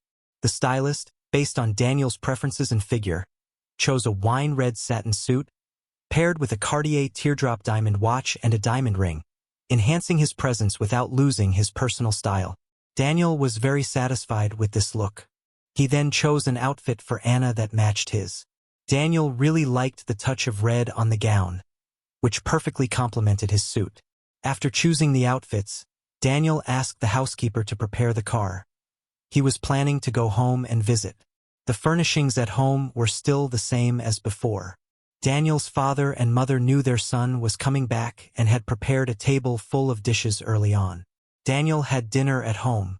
Anna came to pick him up after work, and they went home together. Even marriage hadn't changed much. Daniel was very satisfied with his current lifestyle. Time flew by. On the day of the auction, Anna and Daniel changed into their formal wear and set off for the hotel where the charity auction was being held. At the same time, Ruby and Harvey also set off for the auction. The two cars arrived at the hotel simultaneously. After getting out, the four of them made eye contact. The moment Ruby and Harvey saw Daniel, their eyes were filled with shock. Daniel remained composed, not even sparing them a glance, and walked into the hotel with Anna on his arm. When Ruby saw Daniel, her heart tightened instantly, and her throat constricted. When Harvey saw Daniel, an inexplicable sense of unease welled up within him, especially after seeing Ruby continuously staring at Daniel's back. His unease instantly magnified. "Ruby, let's go in." Harvey tugged Ruby's arm, forcibly pulling her attention back. Ruby came to her senses and nodded. "Okay." Daniel and Anna sat in the front row. Ruby and Harvey's seats were in the middle, not far apart. Ruby could see Daniel's every move clearly. Once everyone was seated, the auction officially began. The auctioneer took the stage and started introducing the items up for bid. Anna turned to Daniel and said, "If you like anything, bid on it." "Okay." Daniel nodded. He had already set his sights on a full green jadeite necklace before coming and was determined to win it. At this moment, the item on stage was a diamond ring. A sea blue diamond was set in a platinum band, exceptionally dazzling. Harvey was instantly captivated by the ring. He tugged Ruby's sleeve and said, "Ruby, I want this ring." Ruby stared at the ring on stage, lost in a daze. She suddenly remembered the ring Daniel had worn at HW before. At the time, she thought Daniel buying a diamond ring was his way of pressuring her into marriage and had been angry for a long time. Thinking back now, Daniel probably had no such intention then. He was likely choosing a wedding ring with Anna. At this thought, a surge of irritation rose in Ruby's heart. Harvey, seeing Ruby staring blankly at the ring on stage, gently tugged her again. "Ruby?" Ruby snapped back to reality, took a deep breath, and then said to Harvey, "Okay, if you like it, buy it." With that, Ruby raised her bidding paddle and started bidding. Daniel heard Ruby's bid and instinctively looked back, his eyes meeting Ruby's. Ruby met Daniel's gaze, her heart skipping a beat. Then, a barely perceptible flicker of smug satisfaction crossed her eyes, and her bids grew larger and larger. Finally, Ruby won the ring for $15 million. Harvey, seeing this, was overjoyed, his smile irrepressible. "Ruby, thank you," Ruby said nonchalantly, "as long as you like it." Although she said this to Harvey, her gaze remained fixed on Daniel. Daniel had just looked back at her. Did that mean he still cared about the ring? Thinking this, Ruby's mood improved considerably. In the subsequent bidding, Daniel won the jadeite necklace and some other jewelry, intending to give them to Daniel's mother and Anna's mother. After the auction, everyone proceeded to the banquet hall for dinner. Daniel, with Anna on his arm, walked towards the banquet hall. As soon as they entered, people came up to talk to Anna. Wave after wave endlessly. Daniel stayed for a while, then leaned in and whispered in Anna's ear, "I'm going to the restroom." Anna nodded. Daniel released Anna's arm and walked towards the restroom. Just as he came out of the restroom, a hand pulled him into a nearby stairwell. The sound of the door closing was a bit loud, and the motion sensor light in the stairwell suddenly turned on. This allowed Daniel to see clearly the person in front of him. Ruby. He shook off Ruby's hand and tried to walk past her to leave. Ruby blocked his way. "Daniel, don't go yet. I have something to say to you." She blocked the exit, forcing Daniel to stop. "If you have something to say it quickly. My wife is waiting for me outside." Ruby froze, her frown deepening. "Daniel, with your kind of status, Anna can't possibly be genuinely with you. Rich people like her change partners faster than they change clothes. Believe me, I wouldn't lie to you. You should leave her sooner rather than later, or you'll be the one who gets hurt in the end. I'll take you back to H City. You want to get married? We'll get our license as soon as we get back. Whatever diamond ring you want, I'll buy it for you. The blue diamond from the auction earlier, I'll have it sent to you after the banquet. How about that for our wedding ring?" Seeing Daniel still looking at her expressionlessly, unmoved, Ruby continued, "If you don't like that blue diamond, then choose one you like. I'll buy them all for you, as long as you come back with me."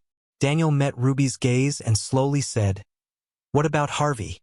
Ruby's body stiffened. She had seen Daniel alone and chased after him without a second thought, completely forgetting about Harvey. Now, hearing Daniel mention Harvey, Ruby belatedly realized that perhaps she didn't care about Harvey that much anymore. At this thought, Ruby took a step forward, took Daniel's hand, met his eyes, and confessed, "Daniel, after you left, I realized that I was actually in love with you all along. Being with Harvey was just because of youthful unwillingness and a lingering attachment to my first love. Don't worry, I'll make things clear with him later. I love you, and I want to marry you. Come with me, okay?" Daniel pulled his hand away and sneered, "Ruby, your love? I can't afford it. I'm very happy now. My wife and I have a great relationship. I won't divorce and I won't go back with you. We've already broken up. Proper ex should be like they're dead. Don't appear in front of me again." With that, Daniel walked past Ruby, pushed open the stairwell door, and prepared to return to the banquet hall. Ruby grabbed his wrist again and said gravely, "Daniel, your social statuses are too different. Anna isn't genuinely interested in you. Believe me." Hearing this, Daniel said nothing, shook off Ruby's hand, and left directly. When he returned to the banquet hall, Daniel saw a man talking to Anna. Anna's expression was cold. Daniel saw the man staring intently at Anna, and that look was definitely not simple. Seeing this, Daniel unconsciously quickened his pace. After reaching Anna's side, he naturally looped his arm through hers. "Honey, I'm back." Anna, seeing Daniel's action, smiled faintly, reached out, and casually put her arm around his waist. She said to Daniel, "This is Ken." Then, she said to Ken, "Ken, let me introduce you. This is my husband, Daniel." Ken, hearing this, looked Daniel up and down, a disdainful smirk on his lips. "As far as I know, Daniel used to be a tour guide, right? With that kind of background, I'm afraid he's not quite qualified to be our son-in-law." Saying this, Ken smiled at Anna. "Anna, I believe we'll be seeing each other again soon." Daniel wasn't a pushover. After such a provocation, he naturally couldn't tolerate it. His eyes instantly turned cold. "Whether I'm qualified or not isn't for an outsider like you to judge. I thought people attending charity auctions were all cultured. I didn't expect." Daniel didn't finish his sentence, but the contemptuous look he gave Ken said it all. Before Ken could speak, Anna continued, "Ken, instead of worrying about my husband's and my relationship, you should worry more about your own company's tax issues." After saying that, Anna smiled politely at Ken and then left with Daniel. Ken, having lost face, naturally couldn't swallow this. He shouted at their retreating backs, "Anna, he's just a tour guide. He's not good enough for you. You'll regret this one day." They stood still. Daniel, hearing this, turned back and looked at Ken again. Just as he was about to speak, he heard the banquet host on stage say, "Tonight's auction has been such a success, thanks to the support of all you bosses. We've received all your generous donations, but I especially want to announce some good news. Mr. Daniel has additionally donated 100 million, specifically to support children in impoverished mountainous areas. Let's give Mr. Daniel a round of applause for his donation." As he spoke, the host led the applause, and everyone in the banquet hall joined in. Ken looked at Daniel in utter shock. Also shocked were Harvey and Ruby, who had just walked into the banquet hall. Ruby stood frozen. The Millers Group, Daniel, a donation of 100 million. Ruby recognized each of these phrases individually, but put together they felt incredibly foreign. She even thought to herself it must be someone else with the same name as Daniel. If Daniel was the young master of the Millers, why would he be a tour guide and willingly be her secret lover for 7 years?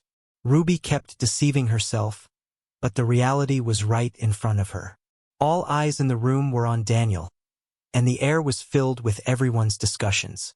Those who knew Daniel exclaimed in amazement, "So it really is Daniel standing next to Anna. They said the two families were arranging a marriage. I didn't believe it, but it's true. I heard Daniel ran away from home 8 years ago and hasn't shown his face much in B City these past 7 years. It's normal that you don't recognize him." Those who didn't know Daniel began to inquire quietly. "The Millers, is that the Millers I know? I just didn't expect Daniel to be so generous. His first appearance in 8 years, and he donates 100 million right off the bat." The murmurs of the crowd were incessant. Ruby felt a wave of dizziness. Daniel ran away from home 8 years ago, struggled alone in H City, and later got together with her. During that time, he never mentioned his family. The one time he wanted to take her home, it ended in a bitter argument. Back then, she could never have connected Daniel with the Millers. Even later, when she learned he had married Anna, she hadn't thought in that direction at all, simply because Daniel had hidden himself too well during their 7 years together, and his information had been well protected. Remembering how she had just been earnestly trying to persuade Daniel to divorce Anna, Ruby felt like a complete and utter joke. Meanwhile, Ken was so shocked he could barely form a sentence. You're actually Daniel?" Daniel smiled. "That's right. Now, do you think I'm qualified, Ken?" Ken's back was now drenched in cold sweat, his body trembling uncontrollably. He couldn't utter another word. Anna glanced coolly at Ken, then put her arm around Daniel's waist and walked towards the other side. Halfway there, Daniel tugged Anna's sleeve and whispered, "Anna, do you think I'm being a bit petty?" Anna smiled, her thumb caressing Daniel's side, and said warmly, "No, I like it." As she spoke, Anna's eyes were full of smiles, and her tone didn't sound fake. Daniel met her gaze, then quickly looked away, hurried to the dessert table in front of him, casually picked up a dessert, and started eating, to cover up his wildly beating heart. Just then, Ruby and Harvey walked up to him. After learning Daniel's true identity, Harvey stood stunned in place, unable to recover for a long time. He never dreamed Daniel would be one of the Millers, a bona fide wealthy young master. Remembering how Ruby had ditched him to chase after Daniel, he now felt extremely panicked. Daniel's current status was more than enough to match Ruby. Although he was married now, he had previously been willing to stay by Ruby's side for 7 years without any official status, which showed his feelings for Ruby. Now that his identity was exposed, and Ruby still couldn't let go of him, what if they got back together? Wouldn't that mean he and Ruby would have no chance anymore? The more Harvey thought about it, the more unwilling he felt. So, he inexplicably walked up to Daniel, ready to ask for clarification. Just as Harvey stood before Daniel, Ruby followed closely behind, also approaching Daniel. Seeing them, Daniel instantly lost his appetite. He put down his dessert and turned to leave, but was blocked by the two of them. Ruby and Harvey said in unison, "I have something to tell you."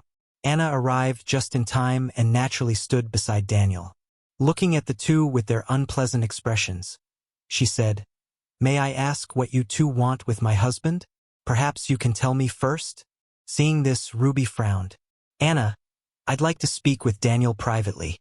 Hearing this, Anna turned to look at Daniel, who had an impatient look on his face. Anna looked back at Ruby.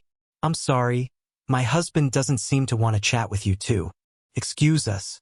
With that, she took Daniel and turned to leave. Ruby was unwilling, but due to the status of their families, she had to let it go for now. Harvey was the same. Although his family background was similar to Ruby's, that was years ago, and now, in B-City, his status was even less adequate. The banquet continued, but Anna and Daniel left the hall directly. Sitting in the back of the Rolls-Royce, Daniel let go of all his fatigue. Anna naturally pulled him into her embrace. "Tired, right? I should have taken you away earlier." Daniel shook his head. Remembering Ken who had provoked him earlier, he couldn't help but ask, "Who was that Ken? Why did he say those things to you? Was he one of your past admirers?" As he spoke, the jealousy in his voice filled the entire car. Anna, seeing this, was quite pleased. Knowing Daniel was jealous, she told him the truth. "Ken had previously intended to form a marriage alliance with me, but I rejected him outright as soon as he approached. But Ken didn't give up. I told him I was already married, but he didn't believe me." The marriage alliance between the two families hadn't been widely publicized. People who were somewhat close would certainly not question it, but most people were still skeptical. After all, Daniel hadn't appeared in B-City for 8 years, and his return coincided with the news of his marriage to Anna, which people found hard to believe at first. After hearing this, Daniel sat up straight. Remembering what Ruby had said in the stairwell about his status not matching Anna's, he thought for a moment and suggested, "Then let's make it official, so no one will bother us or question us anymore." Anna nodded without hesitation. "Okay." Saying this, she took out her phone and sent a message to her executive assistant. Not long after, Daniel's phone buzzed with notifications. Friends sent messages one after another, congratulating him. "Daniel, you finally decided to make it official. That's our guy coming back and making a big splash." His friend Oliver sent several messages in a row. "You guys have been married for so long, and she's only announcing your relationship now? Bad review." Below was a screenshot of the Twitter trending list. The top trending topic was Anna announces marriage. Daniel opened Twitter and the first thing he saw was a post from the booth's official Twitter account. A photo of a marriage certificate and a wedding photo where faces weren't visible. Caption: 100 years of harmony, growing old together. The Millers' official account immediately retweeted, "Happy marriage." Seeing this, a surge of joy welled up in Daniel's heart, and he couldn't stop smiling. Anna saw Daniel constantly looking at his phone, his happiness overflowing, and her heart filled with joy too. Daniel exited Twitter and replied to Oliver, "I didn't think about it that way before. Today, I saw someone trying to poach my girl right in front of me. I got angry and asked her to announce it." Oliver quickly replied, "Are you jealous?" Daniel saw Oliver's message, his typing fingers pausing. Jealous? He secretly glanced at Anna. Anna was currently looking down at a report on her tablet. Noticing Daniel's gaze, Anna looked up and asked, "What's wrong?" Daniel quickly shook his head. "Nothing, you're busy." After saying that, he quickly lowered his head, pretending to be very busy, but in reality, his heart was racing. Was he that obvious? Oliver figured it out from just one sentence. Didn't that mean Anna had figured it out too? They had been together for less than half a year. Had he really fallen in love with Anna already? He had good feelings for Anna before. After all, Anna was beautiful and treated him well. It was impossible for him not to be moved. But he had always warned himself not to fall in love with her easily. What if Anna, like others, was just playing games with him? He would be the one hurt in the end. But he still couldn't help falling for Anna. The only thing he was sure of was that his feelings for Anna were different from his feelings for Ruby. Ruby was an emotional crutch he had found for himself. With Anna, it was an unadulterated liking. Daniel turned to look out the window, his thoughts jumbled. The Rolls-Royce stopped at the Grand Residences. Daniel got out of the car without waiting for Anna and walked into the villa first. Now, whenever he saw Anna, his heart would beat uncontrollably faster. He could only hide from her for now, to calm down and sort out his thoughts. This went on for half a month. Anna didn't understand why Daniel kept avoiding her. Finally, one day after dinner, as Daniel was about to go upstairs, she stopped him. "Daniel, why do you keep avoiding me? Did I do something wrong to make you unhappy?" Daniel was at a loss for words, not knowing how to answer. He could only shake his head. "No, it's my own problem." Anna, seeing this, sighed softly. "If you don't want to talk about it, then don't. If I did something to make you unhappy, tell me." Although we had an arranged marriage without an emotional foundation, after these few months together, I have to admit, I've developed different feelings for you. I hope we can continue on this path together. If I'm doing anything wrong, you don't have to hold back. You can tell me directly. Hearing this, Daniel's heart skipped a beat. He hadn't expected Anna to be so direct. Was this a confession? Daniel stood frozen, unsure how to react. Anna took a step forward and whispered in his ear, "I'm going on a business trip for half a month. I won't be around. When I come back, I want to know why you've been avoiding me. Okay?" Daniel hugged Anna back, inhaling her familiar scent of oud wood, and silently nodded. After Anna left on her business trip, Daniel didn't want to stay alone in such a large villa, so he moved into Oliver's villa to stay with him. Learning they were living together, their old friends all invited them out, saying they wanted to have a good get-together with Daniel. These friends were childhood buddies, they knew each other inside out and had a great relationship. Daniel hadn't had time since he returned, so now that they finally had a chance to meet, he naturally wouldn't refuse. While partying, he didn't forget to report his daily schedule to Anna, and Anna would also send him her itinerary. This was something they had agreed on before.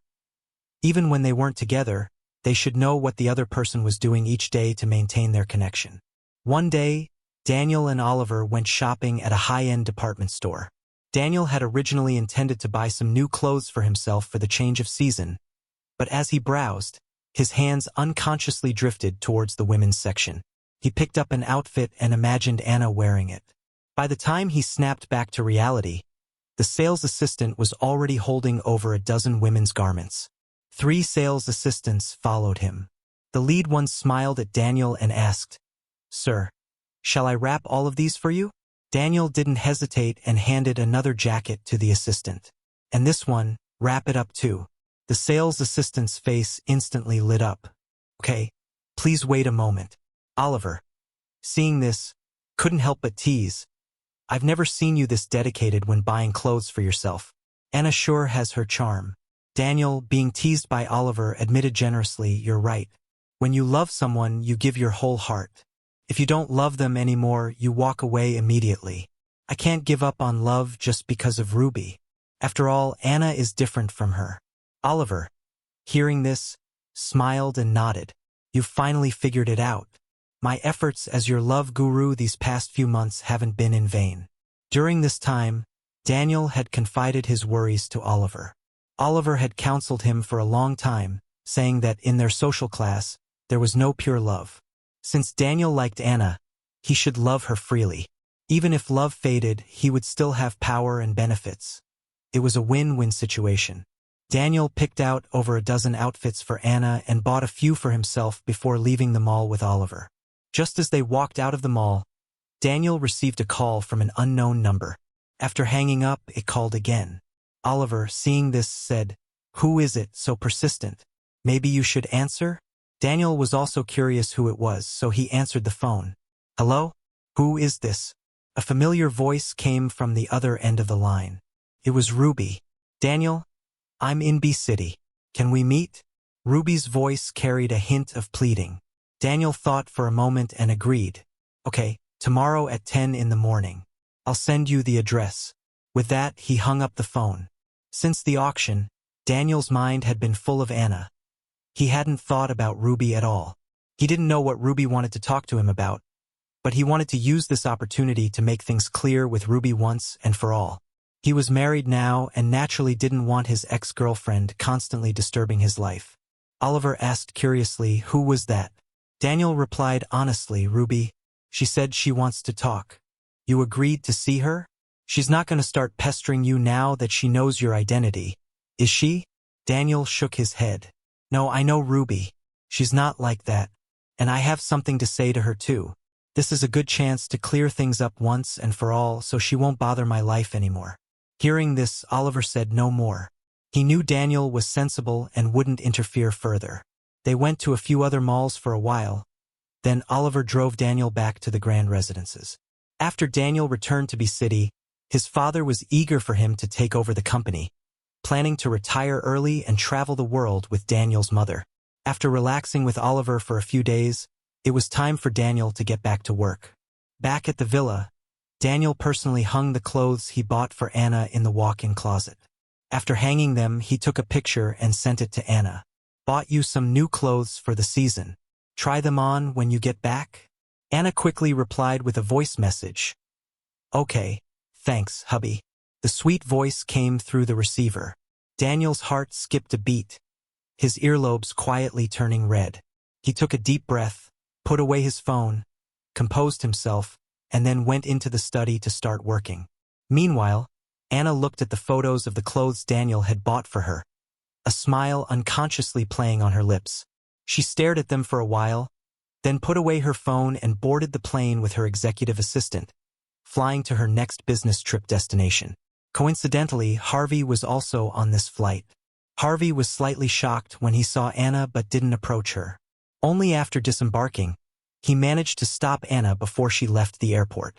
"Anna, can I have a word with you?" The executive assistant beside her stepped forward, blocking Harvey. "Excuse me, Harvey, please step aside." Anna didn't even look at Harvey and walked straight towards the business van parked by the roadside.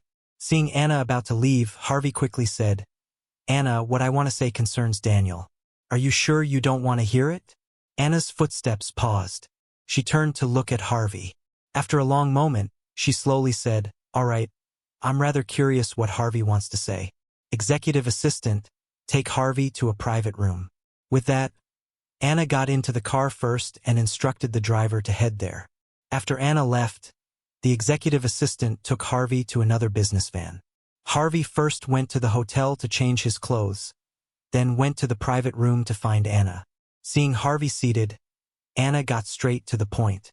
"Harvey, if you have something to say it directly. I'm in a hurry." Feeling the pressure from Anna's presence, Harvey took a sip of tea from the table to compose himself, then spoke. "Does Anna know Daniel lived at Ruby's place for 7 years?" Anna's expression didn't change, her eyes narrowing slightly. "Just say what you have to say." Harvey had come to Anna this time to let her know that Daniel wasn't perfect. He had lived with a woman for 7 years before marriage, which was no different from being married. He didn't believe someone of Anna's status would willingly accept a man who had seamlessly transitioned from cohabiting with another woman. Harvey admitted he was jealous of Daniel. Why did Daniel have such a good family background, and a wife who was both good to him and capable? He just wanted to slander Daniel in front of Anna, just wanted to create a rift between them. The Harvey of the past would never have been like this. Perhaps it was because Ruby had become increasingly cold towards him over the past half-month, making him more and more insecure, and his mentality had changed. His thoughts returning, Harvey looked up to meet Anna's gaze and said, "I just didn't expect someone as renowned as Anna to accept such a man." Hearing this, Anna's eyes grew even colder, but a faint, almost imperceptible smile still played on her lips. "In our circle, everyone is the same before marriage. I never care about his past, but his future will only have me. As for you, Harvey, I hope this is the last time I hear anything about my husband from your mouth. If there's a next time, I can't guarantee I'll be able to sit here and listen to you so calmly. Also, keep an eye on your woman, Ruby. If she still can't forget my husband, I don't mind making her disappear from this world." After speaking, Anna stood up and left. Harvey broke out in a cold sweat, his fingertips holding the teacup trembling uncontrollably. A wave of regret washed over him. After regaining his composure, Harvey flew back to H-City overnight and never dared to mention Daniel again.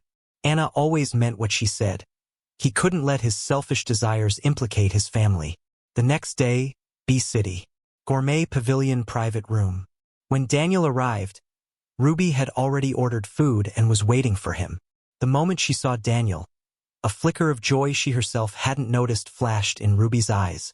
After he sat down, Ruby pushed a dish of lychee pork towards him. "Let's eat first, talk while we eat." Daniel didn't move and said directly, "Just say it." "I'm in a hurry." Ruby's hand, holding her chopsticks, paused. "Before, no matter how late I came home, you would wait for me. Now you're not even willing to give me this much time? You said it yourself, that was before," Daniel said faintly. Ruby sensed the impatience in Daniel's brow, so she put down her chopsticks and got straight to the point. "I want to say, the person I truly love is actually you, not Harvey. For these 7 years, I was unwilling to admit my feelings for you and did so many things to hurt you. I'm sorry." Listening to Ruby's words, Daniel felt nothing. "Ruby, grow up. When you were with me, you were obsessed with Harvey. When Harvey came back, you neither clearly reconciled with him nor proactively broke up with me. You just wanted to see us fight over you to highlight your charm. When you truly love someone, you wouldn't bear to let them suffer any grievances. Ruby, I have to say, you're really childish and your love is quite pathetic. I don't want to say too much. I don't want to bring these things up anymore. Just like I told you before, don't take my feelings for you seriously. I don't hate you that much. You accompanied me for 7 years and made me less lonely. We don't owe each other anything. That's it." After speaking, Daniel also left. Ruby called out to him, "Then why were you with me in the first place?" Daniel turned around, met her expectant gaze, and slowly said, "Because you looked beautiful in your uniform, and I happened to need someone to provide some emotional support. We were just using each other, that's all." With that, Daniel ignored Ruby's reaction and turned to leave. Ruby watched Daniel's retreating figure and smiled self-deprecatingly. All her strength seemed to drain away. Everything, in the end, was her own fantasy. When Daniel looked at her, his eyes were devoid of emotion. Ruby knew then that there was no possibility between them anymore. But she couldn't blame anyone else for this. Only herself. After returning to H-City, Ruby told Harvey she had no feelings for him, then broke off with him completely, sold the villa, ended her job as a flight attendant, began to inherit the company, and threw herself into work with no mood for love anymore. She eventually moved abroad and spent the rest of her life alone. Harvey resigned from his position as purser and returned to Los Angeles, disappearing without a trace. Meanwhile, the day Anna returned home from her business trip, Daniel left work early. Pushing open the door, he was greeted by a room full of roses. Following the path of roses inward, he reached the living room and saw Anna standing amidst a cluster of flowers. Anna smiled and walked towards him, led him to the center, then knelt on one knee, took a ring out of her pocket and held it up to him. Daniel, will you marry me? The tenderness in Anna's eyes threatened to drown Daniel. Daniel's cheeks flushed faintly. Haven't I already married you? Anna shook her head. We were different then than we are now. I want to ask, are you willing to marry me now? Daniel instantly understood Anna's meaning and extended his hand. I am. After receiving a positive answer, Anna's eyes curved into a smile. She placed the ring on Daniel's ring finger. Daniel, thank you for coming into my life. Thank you for being willing to marry me. Thank you for helping me find a reason to live. Anna had seen too much of humanity's dark side growing up, which made her quite cynical, even to the point of wanting to leave this world before she met Daniel. But the moment she saw Daniel, all those thoughts vanished. She herself couldn't explain why. In short, she found a reason to live, being with Daniel. After they confessed to each other, Daniel carried Anna upstairs. Amidst their tender whispers and caresses, Daniel held Anna and said softly, Anna, I've fallen in love with you. What should I do? Anna smirked, took his hand, pressed it above his head, their fingers intertwining. Her soft kisses landed on the corner of his lips, her low, husky voice like a siren's song, tinged with seduction. You tell me what to do. I'll obey. Daniel reached out, hooked his arm around Anna's neck, and whispered in her ear. Then I want you to stay by my side forever, and be good to me for a lifetime. Anna deepened their embrace. As you command.